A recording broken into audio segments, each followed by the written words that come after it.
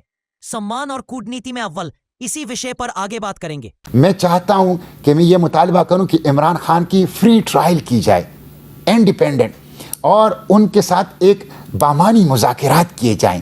دیکھیں، پاکستان سے میں 44+ کنٹریز تھی، یقین کریں پاکستان سے بڑی امیدیں ہیں. اب بھی پاکستان قوت ہے، پاکستان طاقت ہے، پاکستان افتخار ہے. اس کا راستہ ہے ایک منٹ میر صاحب، اس کا راستہ ہے کہ پاکستان میں رول آف لا ہوگا تو پاکستان طاقتور ہوگا. جب سب ادارے اپنے دائرہ کار میں ہوں گے اور ساورن پارلیمنٹ اور ٹرو ڈیموکریسی ہوگی تو پاکستان طاقتور ہوگا. اچھا، یہاں پہ اب ایک سوال پیدا ہوگا نا، جو آپ کے کرٹکس ہیں وہ کہیں گے کہ یہ مارنگ بلوچ کا اور علی وزیر کا فلسطین سے کیا تعلق ہے؟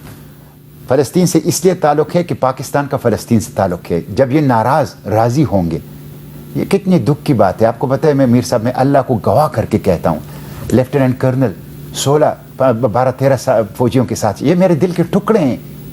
میرا لیفٹیننٹ کرنل، اسے مسجد اقصیٰ کی آزادی کے لیے میں نے کشمیر کی آزادی، سری نگر کی آزادی کے لیے میرا دل خون کے آنسو روتا ہے جب میں اسے اپنے پاکستان میں، یہ میرے دل کے ٹکڑے ہیں، میں اس پہ سوگ میں ہوں.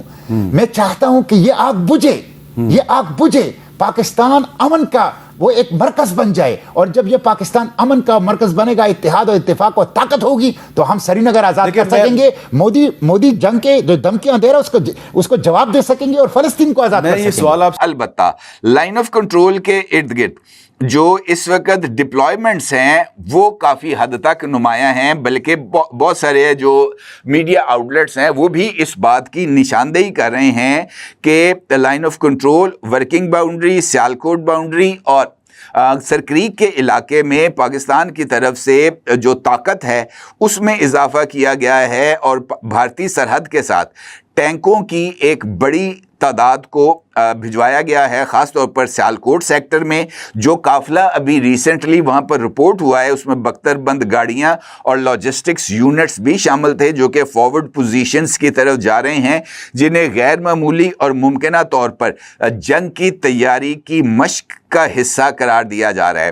اسی طریقے سے سرکریک کے علاقے میں بھی پاکستان کی طرف سے ملٹری بلڈ اپس کی رپورٹس بھی ہیں اور راجناتھ سنگھ نے اس کا ذکر بھی کیا ہے. کل میں نے آپ کو ڈرونز اٹیکس کے حوالے سے بھی بتایا تھا جس میں بی ایس ایف کی ایک پیٹرولنگ بوٹ جو تھی اس کو تباہ ہوا ہے. تو کہنے کا مطلب یہ ہے کہ یہ چیزیں آگے بڑھ رہی ہیں، آرٹلری ریجمنٹس بھی آگے بڑھ رہی ہیں. اس کے ساتھ ساتھ یہ جو نئی پاکستان کی راکٹ فورس ہے، راکٹ کمانڈ فورس، یہ بھی ایکٹیویٹ ہو چکی ہے. تو کہنے کا مطلب یہ ہے کہ جس طرح کی صورتحال کا سامنا ہے، پاکستان اس ساری صورتحال میں اپنے دفاع سے غافل نہیں ہو سکتا. کور کمانڈرز نے بھی واضح طور پر اسی بات کا اظہار کیا ہے کہ اگر انڈیا نے ایک نیو نارمل بنایا ہے تو ہمارا بھی اب ایک نیو نارمل ہے، اور وہ نیو نارمل ہے نیا، تیز اور مؤثر جوابی عمل.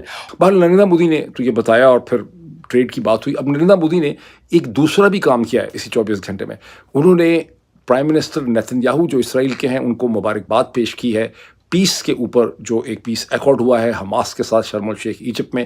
انہوں نے کہا کہ میں آپ کو بہت مبارکباد پیش کرتا ہوں، اور ہیومینیٹیرین ایڈ کے اوپر جو غزہ میں جائے گی، دونوں چیزوں میں آپ کو بہت مبارکباد ہو. یہیں تک اگر نریندر مودی بات ختم کر دیتے تو بڑا ہی اچھا ہوتا، لیکن اس کے آگے انہوں نے 2 جملے ایسے لکھے کہ اگر وہ نہ لکھتے تو ہندوستان کا زیادہ بول بالا ہوتا. اس میں انہوں نے لکھا کہ دہشت گردی جو ہے اس میں ہندوستان آپ کے ساتھ ہے اس کا مقابلہ کرنے میں، and terrorism in all forms and manifestations جہاں کہیں بھی ہو وہ ان ایکسیپٹیبل ہے. اب ظاہر ہے کہ ہندوستان کا جب بھی وہ ٹیررزم کی بات کرتے ہیں تو ان کا نشانہ اور ہدف جو ہے وہ پاکستان ہوتا ہے. لیکن ہندوستان کی اتنی ایلیویٹڈ پوزیشن رہی ہے گلوبل ساؤتھ میں کہ اگر وہ یہ جملہ حماس کے حوالے سے، فلسطینیوں کے حوالے سے دہشت گردی کا یہ جو الزام ہے یہاں پہ نہ لگاتے تو وہ بہت بہتر ہوتا، پیچھے ہی بات ختم کر دیتے. اور مجھے اس کو دیکھ کے ایسا لگتا ہے کہ مہاتما گاندھی جہاں کہیں بھی ہوں گے جنت میں دھاڑے مار مار کے بیچارے روتے ہوں گے، دھاڑے مار مار کے روتے ہوں گے جو ہندوستان کی اس وقت ویلیو سسٹم کے حالات ہو چکے ہیں نریندر مودی کی حکومت کی شکل میں. لیکن دھاڑے خالی وہی نہیں مارتے ہوں گے. مجھے پورا یقین ہے کہ قائد اعظم محمد علی جناح بھی جب پاکستان کے حالات دیکھتے ہوں گے وہ بھی دھاڑے مارتے ہوں گے، روتے ہوں گے دھاڑے مار مار کے. آج ایسی بڑی خبر آ رہی ہے جس نے پورے بھارت کا دل جیت لیا ہے. کل ہمارے پردھان منتری نریندر مودی نے اسرائیلی پردھان منتری کو فون کیا اور ٹرمپ کی مدھیستتا میں بنے غزہ پیس ڈیل پر زوردار بدھائی دی. یہ کوئی معمولی بات نہیں ہے کہ اسرائیلی پردھان منتری نے سرکشا کیبنٹ کی اہم بیٹھک کو بیچ میں روک کر سیدھے مودی جی سے بات کی. یہ اسی بات کا ثبوت ہے کہ بھارت کے پردھان منتری کا کس قدر سمان ہے اور دنیا میں ان کی لوکپریتا کتنی بھاری ہے.